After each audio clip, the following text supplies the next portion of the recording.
tradisinya menggunakan sociopsychology. Tetapi yang diteliti adalah komunikasi organisasi, nggak masalah. Nah, sosiopsikologi, contoh misalnya kita bicara pada komunikasi sebagai interaksi antar individu. Interaksi antar individu kan kita hidup sebagai social life, tidak hanya antara Mbak Aisyah dengan saya, gitu ya.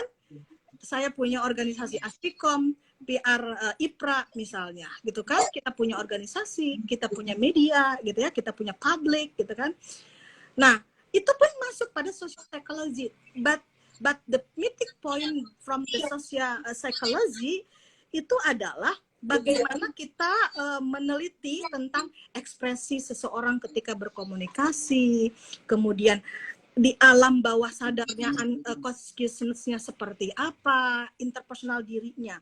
Jadi yang bisa diteliti misalnya bicara tentang ketika orang berkomunikasi, apakah itu sama temannya 1-10 orang atau hanya group communication, organization, ataupun public and media, kita melihat expression-nya, interaction-nya, influence-nya, gitu ya. And then kita bicara pada apa sih kata Little John yang bisa kita teliti, gitu ya, yang kita bisa teliti pada sociopsychology. Pertama, kalau kita bicara the first saya menjelaskan tadi bahwa communication activity following team component. Salah satunya komunikator, message-nya gitu ya. Kemudian feedback-nya, decoding, encoding, noise, channel gitu ya. Nah, di sosiopsikologi, sosiopsikologi itu kita bisa meneliti satu tentang komunikatornya. Jadi kalau kita mau bicara pada tataran komunikasi antar pribadi, yang kita teliti adalah komunikatornya. Yang teman-teman yang mau skripsi misalnya, kita bisa teliti tentang komunikatornya. Atau bisa meneliti tentang message-nya, pesannya. Lalu kita bisa meneliti tentang percakapannya, dialeknya. Gitu ya. Jadi sosiopsikologi, lahannya, objek penelitiannya itu pertama bisa pelaku komunikasinya, antara komunikator dan komunikan, message-nya, and pesan percakapannya. Nah, tentu ini bicara pada fokusnya bukan antar pribadi ya, tapi pada perilaku as a individu, doing a communication practice. Poinnya itu. As a individu, socio-psychological, contoh misalnya, kita bicara pada bagaimana perilaku seseorang ketika dia berinteraksi dengan another people, gitu ya, dengan another people. Kemudian bagaimana efek individu tersebut, bagaimana personality, itu berpengaruh banget. Jadi kalau jadi orang PR, mukanya itu jutek gitu ya, kan ada pembawaan ya, character face. Itu ada pelatihannya kan? A, I, U, E, O, A, pokoknya pelatihannya kan, mau jadi presenter ataupun, itu latihan. Ketika seorang komunikator, ketika bicara di publik, banyak noise, banyak gimmick, banyak terbata-bata bicaranya, itu harus diperbaiki. Because socio-psychological, kita sebagai seorang individu mau menampilkan pada orang, saya orang komunikasi loh, saya orang PR loh, gitu lah. And then termasuk performance di socio-psychological juga dibahas. Ya. Jadi Pak Kayat juga itu termasuk message, the meeting point message di komunikasi. Jadi jangan sembarangan juga menyepelekan ketika kita minimal baju rapi, tidak bau gitu ya. Kontekstual gitu ya, sifat juga berpengaruh, persepsi. Ada PR misalnya, saya kenapa ya sifatnya misalnya introvert, sedangkan profesi saya dinasibkan profesi saya menuntut harus ekstrovert atau ambivert lah, lari ke psikolog, lari ke communication consultant untuk memperbaiki. That's point, sebegitu pentingnya keterampilan socio-psychological. Nah, itu pemahaman tradisi sosiopsikologi. Nah, sekarang itu kan cara kita bagaimana mengambil masalah komunikasinya ya, Mbak Aisyah, yang disebut dengan the philosophy of design, ya. The philosophy of design. Philosophy of design tuh gini. Contoh, ada mahasiswa kita atau pacarnya Mbak Aisyah lah, misalnya. Malam minggu, kamu bisa nggak datang ke rumahku? Aku cari buku Stephen Littlejohn yang aslinya PDF-nya, kayaknya ada deh di laptopmu, bagi dong, gitu kan. Misalnya, seperti itu contoh konkretnya. And then, pacarnya Mbak Aisyah misalnya mengatakan, aku kayaknya nggak bisa deh, hujan di rumah, tapi aku mau nganter mama ke rumah sakit. Tapi aku mau ada temenku ulang tahun. Pelintat. Socio-psychological. And then di video call, ekspresinya berubah-berubah, gitu ya, personality-nya berubah-berubah. Itu salah satu indikasi socio-psychological communication-nya itu bermasalah. Maka kita mau melihat nih, bagaimana sih sesungguhnya ketika dia menyampaikan pesan komunikasi secara lisan pada Mbak Aisyah,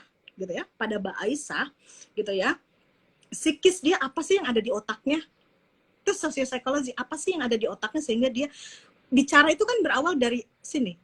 Maka kalau orang mau, the input of the communication adalah reading and listening. Output dari communication adalah speaking and writing. Orang kelihat kapasitas komunikasinya, bicaranya baik, bagus, berkualitas, gitu ya, menulisnya bagus, itu tergantung dia seberapa sering mendengarkan orang-orang yang bagus, baik, ahli, seberapa banyak dia membaca kan. Nah, setelah itu socio-psychological, pribadinya kita mau lihat interaksinya, sosionya, dia seperti apa sih, lebih dekat mana, pacar sama teman gitu ya, logikanya, kecuali temennya sakit, kita bisa misalnya. Nah, ini kan ada kecurigaan, oh that's it of the deception for me, gitu kan. Apakah dia bohong nih sama saya?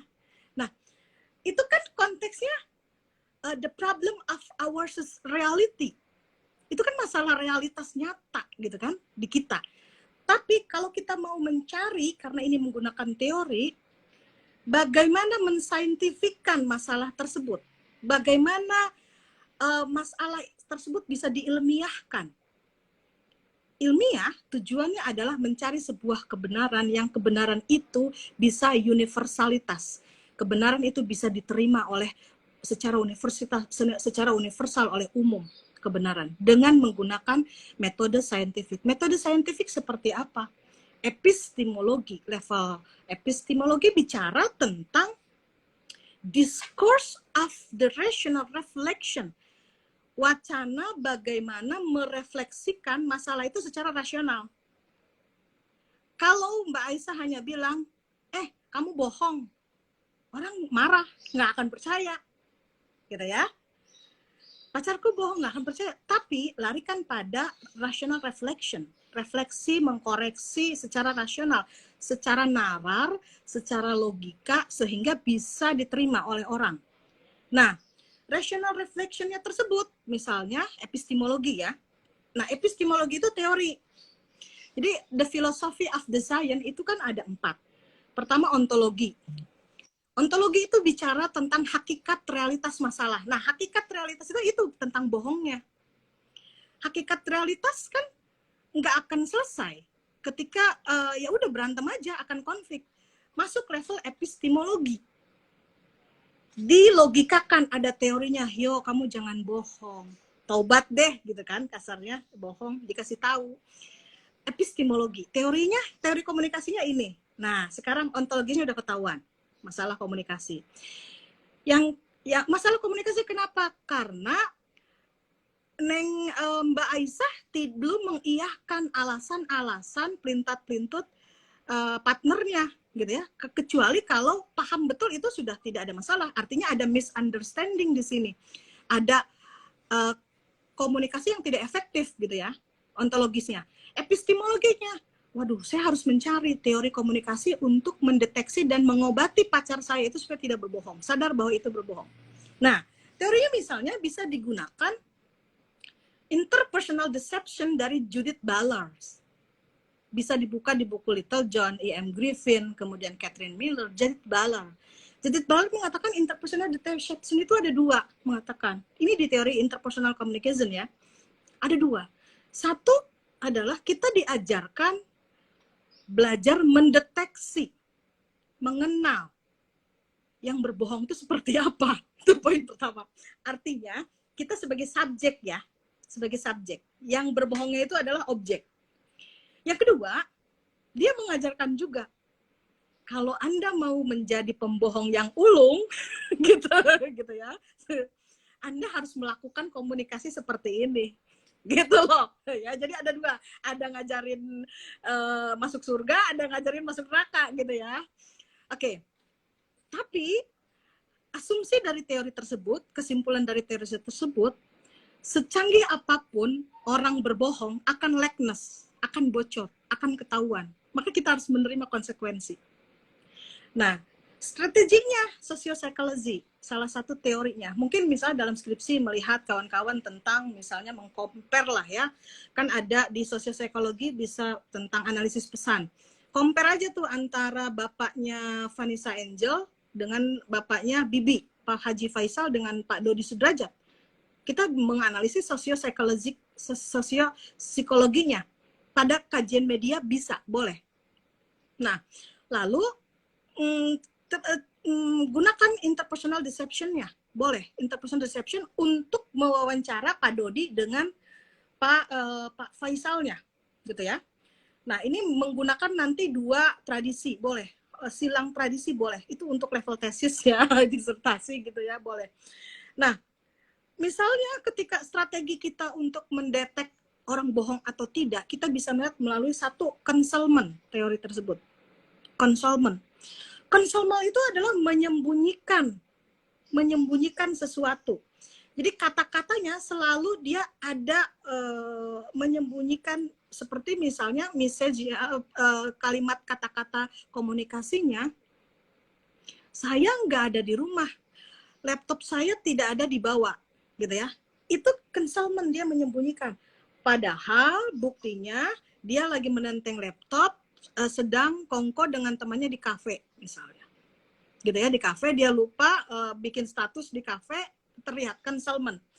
Nah, lalu setelah concealment, acquisition nanti teman-teman jadi kalau mau menganalisis secara praktisnya, baik komunikator person, mana nih kata-kata yang concealment-nya, dianalisis gitu satu-satu yang disembunyikannya. Kemudian yang kedua itu evocation itu bicara tentang mengalihkan perhatian pada isu lain. Terus ketahuan nih sama temennya, sama Aisyah misalnya, Mbak Aisyah, kamu tadi bilang kamu nggak bawa laptop, terus kamu di rumah. Tapi aku lihat status di WA-mu, kamu lagi kongko di kafe di Senayan City, terus ada laptopmu di situ.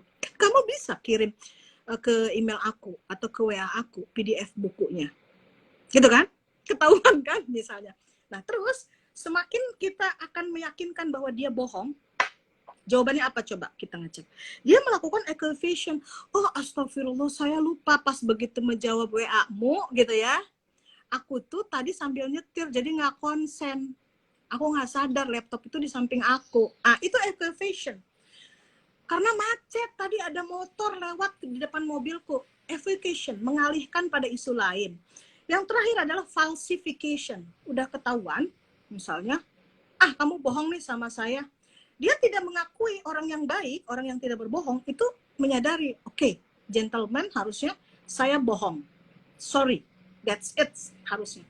Tapi biasanya, kamu sih WA-nya bertubi-tubi, aku bingung jawabnya, jadi aku keki jawabnya nggak benar. Jadi nyalahin yang Aisyahnya falsification.